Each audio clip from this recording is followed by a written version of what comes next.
Thiruvananthapuram medical കോളേജിൽ യുവാവിന്റെ scanning റിപ്പോർട്ടിൽ ഗർഭപാത്ര വിവരങ്ങൾ ഉൾപ്പെട്ടത് സാങ്കേതിക പിഴവ് എന്ന വിശദീകരണവുമായി മെഡിക്കൽ കോളേജ് അധികൃതർ. ജനറൽ പ്രോട്ടോകോൾ വിവരങ്ങൾ റിപ്പോർട്ട് പ്രിന്റ് ചെയ്യുന്നതിനിടെ ഉൾപ്പെട്ടു എന്നതാണ് വിശദീകരണം. സംഭവത്തിൽ വകുപ്പ് മേധാവിയോട് റിപ്പോർട്ട് തേടും എന്നും മെഡിക്കൽ കോളേജ് സൂപ്രണ്ട് അറിയിച്ചു. നിങ്ങൾ എഡിറ്റ് ചെയ്ത റിപ്പോർട്ട് തരാത്ത കാര്യം എന്ത്? നിങ്ങൾ പഴയ റിപ്പോർട്ട് ചോദിക്കും. നിങ്ങൾ എഡിറ്റ് ചെയ്ത് നിങ്ങൾ എന്തൊരു ഉദ്ദേശത്തിൽ എഡിറ്റ് ചെയ്തെന്നാണ് ഞാൻ ചോദിക്കുന്നത്.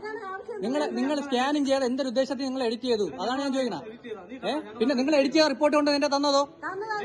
അണ്ണാ സംസാരിക്കല്ലോ, കൂടെ സംസാരിക്കല്ലോ, പറഞ്ഞ മനസ്സിലായ? കിഡ്നി സ്റ്റോണിന് ചികിത്സ തേടി മെഡിക്കൽ കോളേജിലെത്തിയ കഴക്കൂട്ടം സ്വദേശി ഷിഹാസിനായിരുന്നു ദുരനുഭവമുണ്ടായത്. ഷിഹാസിന്റെ സ്കാനിംഗ് റിപ്പോർട്ടിൽ ഗർഭപാത്രത്തെക്കുറിച്ചുള്ള വിവരങ്ങൾ ഉണ്ടായിരുന്നു. മറ്റൊരാശുപത്രിയിൽ ചികിത്സ തേടിയപ്പോഴാണ് സ്കാനിംഗ് റിപ്പോർട്ടിലെ പിഴവ് അറിയുന്നത്.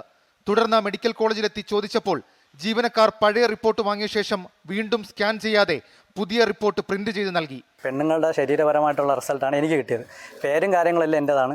പക്ഷേ റിസൾട്ടിൽ വെച്ചേക്കുന്ന യൂട്രസ് പരമായിട്ടുള്ള പ്രശ്നമാണ് വെച്ചേക്കുന്നത്. ഞാൻ ചോദിക്കാനായിട്ട് നേരെ മെഡിക്കൽ കോളേജിലോട്ട് വന്നു.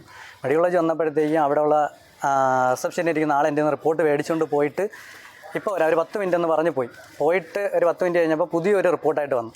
മെഡിക്കൽ കോളേജ് സൂപ്രണ്ടിനും മെഡിക്കൽ കോളേജ് പോലീസ് സ്റ്റേഷനിലും ഷിഹാസ് പരാതി നൽകിയിരുന്നു. സംഭവത്തിൽ വകുപ്പ് മേധാവിയോട് വിശദീകരണം തേടിയ ശേഷം തുടർ നടപടി തീരുമാനിക്കുമെന്നാണ് മെഡിക്കൽ കോളേജ് സൂപ്രണ്ട് അറിയിച്ചത്.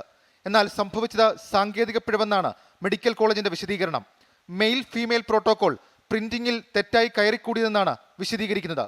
എന്നാൽ പിഴവ് സംഭവിച്ചിട്ടും വീണ്ടും സ്കാൻ ചെയ്യാതെ പുതിയ റിപ്പോർട്ട് നൽകിയത് വീഴ്ച മറയ്ക്കാനെന്നാണ് ഷിഹാസിന്റെ ആരോപണം.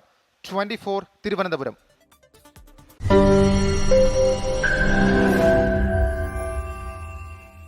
ലോകത്തെവിടെയായാലും ഏത് സമയത്തും 24 വാർത്തകളും ഓഗ്മെന്റഡ് റിയാലിറ്റി പാക്കേജുകളും എക്സ്പ്ലെയിനറുകളും വിശദമായി കാണാൻ ഞങ്ങളുടെ യൂട്യൂബ് ചാനൽ നിങ്ങൾക്ക് സബ്സ്ക്രൈബ് ചെയ്യാം.